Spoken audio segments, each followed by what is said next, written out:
Hello students, welcome to my channel physics की class. Students, +1 का जो नया यूनिट है वो है आपका यूनिट 7। तो यूनिट 7 है प्रॉपर्टीज ऑफ बल्क मैटर।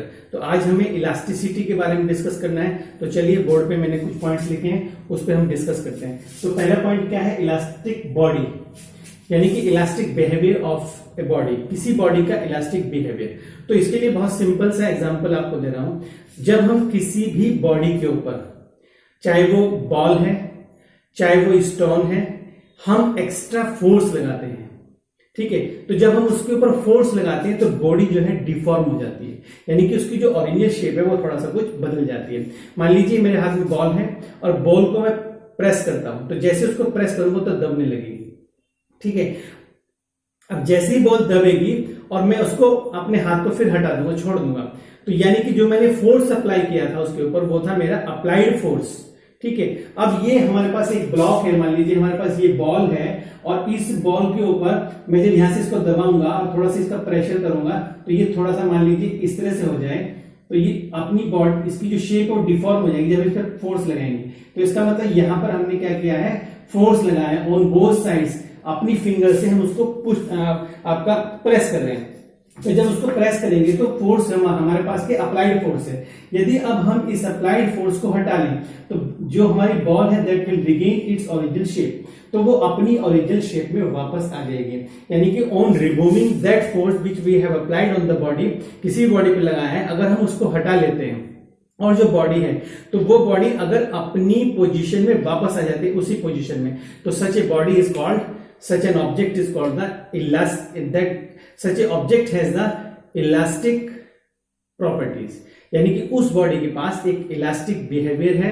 वो ऐसे बिहेवियर को हम इलास्टिक बिहेवियर कहते हैं, ठीक है। तो इसका मतलब क्या हुआ कि on applying the force on a body, if the body changes its shape, size उसका बदल जाता है, and on removing the force, जब हम फोर्स को हटा लेते हैं, if the body regains it's original shape, यदि बॉडी अपनी ओरिजिनल शेप में वापस आ जाती है तो such a body is called, जो है इलास्टिक बॉडी।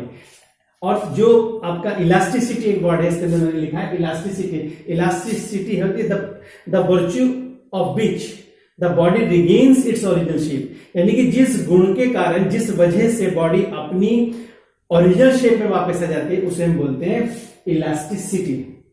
तो इसका रिवर्स आप कर देंगे स्टूडेंट्स। अब क्या है? प्लास्टिसिटी, यानी कि प्लास्टिक बॉडी।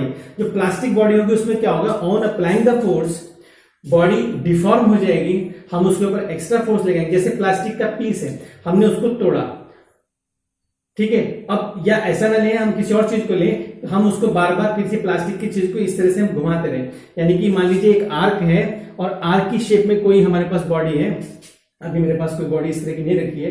यदि कोई प्लास्टिक की बॉडी को हम बार बार इस तरह से घुमाना शुरू कर दें और काफी टाइम तक उसको स्ट्रेस देते रहें, स्ट्रेन देते रहें उसके ऊपर, तो क्या होगा, बॉडी जो है कुछ समय बाद, जब आप जो फोर्स आप अप्लाई कर रहे हैं, if you remove that force which you are applying on the body, तो the body if does not regain its original shape, अगर अपनी ओरिजिनल शेप में वापस नहीं आती है तो such a body has the plastic nature, यानी कि उसका प्लास्टिक बॉडी है।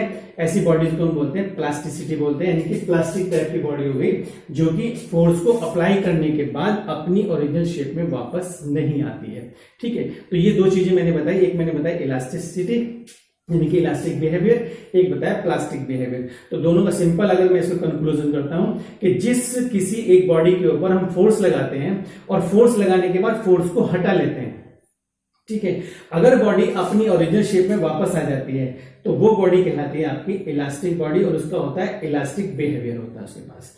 अब यदि हम किसी बॉडी पर फोर्स लगा रहे हैं, यानी कि डिफॉर्मिंग फोर्स लगा रहे हैं, deforming force that force which we are applying on the body to change the shape of that particular body, जिसके हम चाहते हैं कि उसकी डायरेक्शन, उसकी जो शेप बदल जाए, और शेप बदल जाती है, और जो हमने फोर्स उसके ऊपर लगाया है यदि हम उसको हटा लेते हैं तो बॉडी अपनी ओरिजिनल शेप में वापस नहीं आती, तो ऐसे बॉडी को हम बोलेंगे प्लास्टिक बॉडी।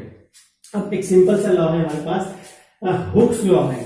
हुक्स लॉ में क्या है, जैसे मैंने ऑलरेडी यहाँ पर हमारे पास एक जैसे स्टील का वायर है या कॉपर वायर है, उसकी कुछ थिकनेस रहती है जिसे हम वर्नियर कैलिपर से मेजरमेंट कर सकते हैं। तो आप यहाँ देखिए, एक मैंने वायर लिया जिसका लेंथ ओरिजिनल जो है वो कैपिटल एल मैंने रखा। कोई भी हम मेजर कर लेंगे कि भाई इतना हमारा तार इतनी लंबाई है। तो ऑन अप्लाइंग द फोर्स, यानी कि आप उसके ऊपर एक फोर्स लगाइए, यानी कि कुछ वेट हैंग कर दीजिए, और वेट हैंग करके इतना कीजिए कि वो खिंचता चला जाए, थोड़ा इलोंगेट हो जाए, उसका इलोंगेशन हो जाए, उसकी जो साइज है। अब देखिए जो बढ़ने लगे तो देखो क्या होगा, दो चीजें यहां पर होंगी कि ये जो हमारा इसका जो थिकनेस रहेगा, थिकनेस और लेंथ दोनों चेंज होती चली जाएंगी।